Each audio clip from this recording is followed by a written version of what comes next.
Close your eyes for a moment and imagine this. The year is 1587. You are standing on the sandy shores of a mysterious land, thousands of miles from home.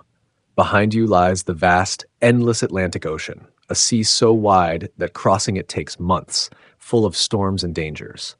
In front of you, a wild, untamed land stretches into the horizon, filled with towering trees, unknown animals, and people whose lives are nothing like yours.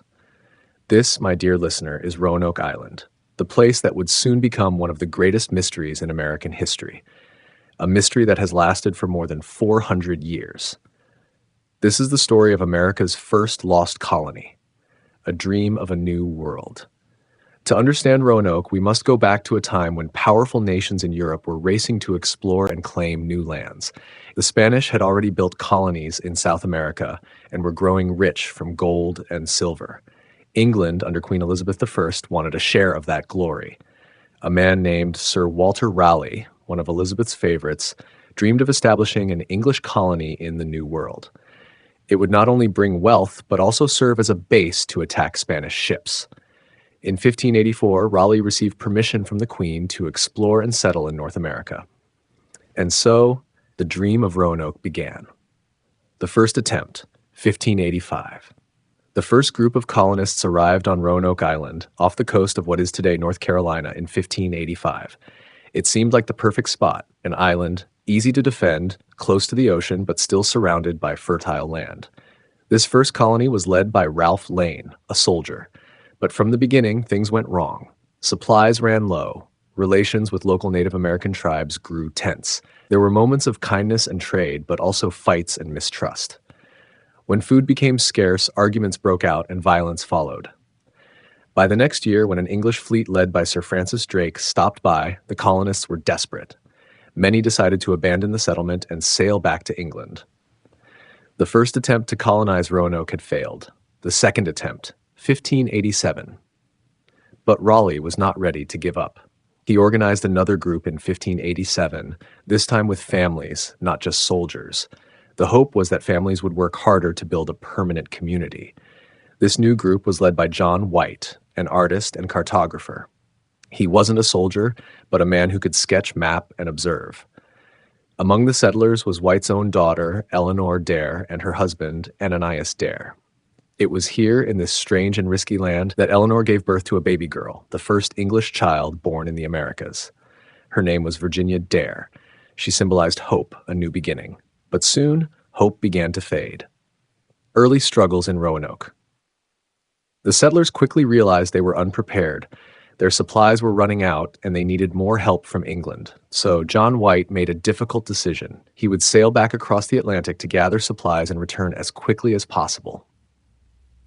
White left behind 115 men, women, and children, including his own daughter and granddaughter. He promised he would come back soon. But fate had other plans. The long delay. John White reached England, expecting to quickly load ships with supplies and return.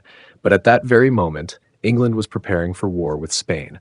The Spanish Armada threatened to invade, and every ship was needed for defense.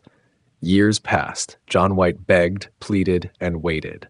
Finally, after 3 long years, he was able to return to Roanoke in 1590. But when he arrived, the colony was gone. An empty colony pictured this moment with me. White steps onto the island, his heart pounding. He rushes to the settlement, hoping to hear laughter, voices, the sound of children playing. Instead, silence. The houses had been dismantled. The fort looked abandoned. No signs of struggle, no bodies, no graves. It was as if everyone had simply vanished into thin air. But there was one clue. Carved into a wooden post was the word CROATOAN, and on another tree the letters CROW. That was it. That was all they left behind. What did CROATOAN mean? CROATOAN was the name of a nearby island, today known as Hatteras Island, and it was also the name of a Native American tribe in the area. John White believed this was a message that the colonists had moved to live with the CROATOAN people. But a storm was approaching. White wanted to search for them, but the ship's captain refused. He was forced to leave without finding out the truth.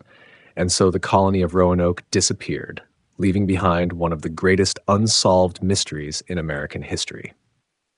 The mystery begins. Ever since that day in 1590, people have asked the same questions. What happened to the colonists? Did they join the Croatoan tribe? Were they killed by hostile groups? Did they starve or try to sail back to England? Or did something even stranger happen? The story of Roanoke would become the legend of America's first lost colony, a mystery that has inspired historians, archaeologists, and storytellers for centuries. But the deeper we dig, the more complicated the story becomes. When we left off, John White had returned to Roanoke after 3 long years, only to find the colony abandoned. No people, no signs of a struggle, no graves, just one single word carved into a wooden post, CROATOAN. But what did it mean? Was it a clue, a farewell message, or simply the last mark of a colony lost forever? This question has haunted history for more than 4 centuries. They moved to CROATOAN. The most straightforward explanation is the one John White himself believed. The settlers, low on food and desperate for help, may have moved south to Croatoan Island, where a Native American tribe lived. This theory makes sense. The colonists knew the word Croatoan. They had friendly ties with the tribe. The carving may have been their way of telling White where to find them. But here's the problem. White never got the chance to check. A violent storm forced his ship to leave, and he never returned. For centuries, no Englishman ever reported seeing the Roanoke colonists or Virginia Dare alive again. Assimilation into native tribes. Another theory suggests the colonists may have scattered and joined nearby Native American tribes.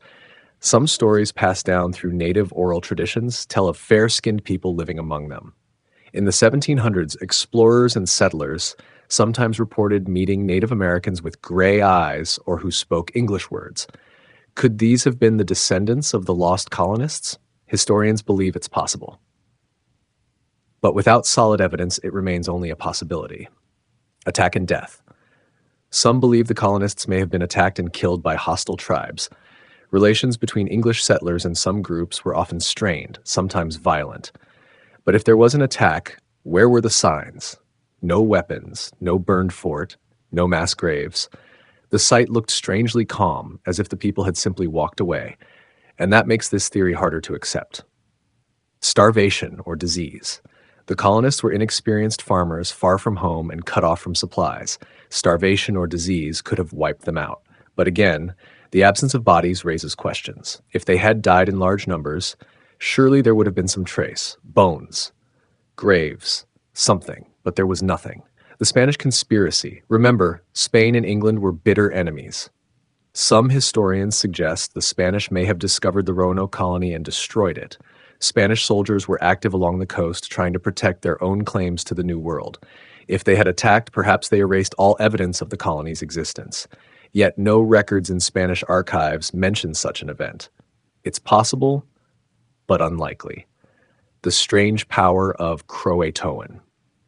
Now, let's pause for a moment, because the word Croatoan didn't just appear in Roanoke.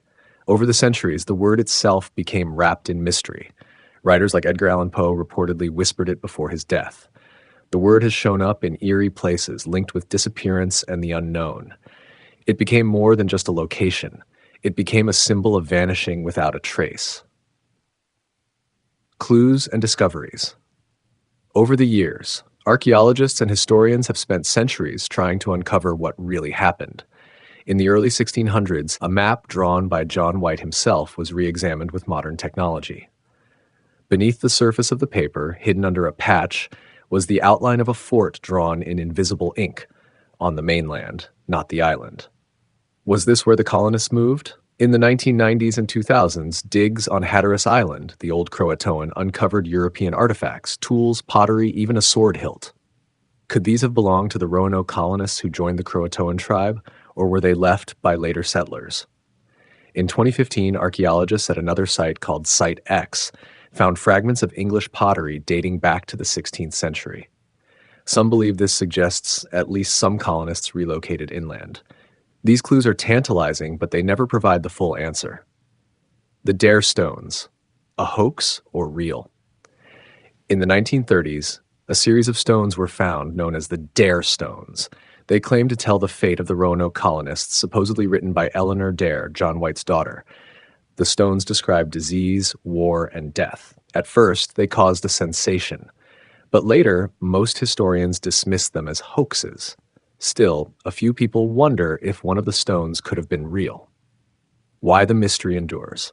Why does the story of Roanoke continue to fascinate us after more than 400 years? Because it represents something powerful, the unknown. A group of 115 men, women, and children vanished from history. No letters, no graves, just silence. It's a reminder of how fragile life was in the New World, how hope and courage sometimes met with tragedy, but also it sparks our imagination. Were the colonists absorbed into tribes, living on for generations in ways history never recorded? Or are they simply gone, swallowed by time? Modern DNA research. In recent years, scientists have tried using DNA testing to solve the mystery. By comparing the DNA of modern families in the area with possible English ancestry, they hope to trace descendants of the colonists. Some results suggest connections, but nothing yet is certain. The mystery refuses to give up its final secret. The legacy of Virginia Dare. Remember the baby born in Roanoke, Virginia, Dare? Though her fate is unknown, she became a symbol in American folklore. Some tales say she grew up among Native Americans. Others turned her into a legend, transforming her into a white doe roaming the forests of North Carolina. Her name lives on today in towns, counties, even wines named after her. She represents not just loss, but the dream of what might have been. So what really happened to the lost colony of Roanoke? No one knows for certain. Perhaps they lived on quietly among native peoples, their names and lives blending into history. Perhaps they perished, their traces washed away by time.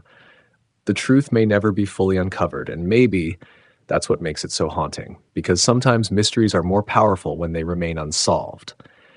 And so, dear listener, the story of Roanoke ends where it began, with questions, silence, and the whispers of a vanished colony. If this journey into America's first great mystery has fascinated you, don't forget to subscribe to Shadows Untouched. We explore the strange, the forgotten, and the unsolved, carrying you through the shadows of history. Because some stories refuse to die.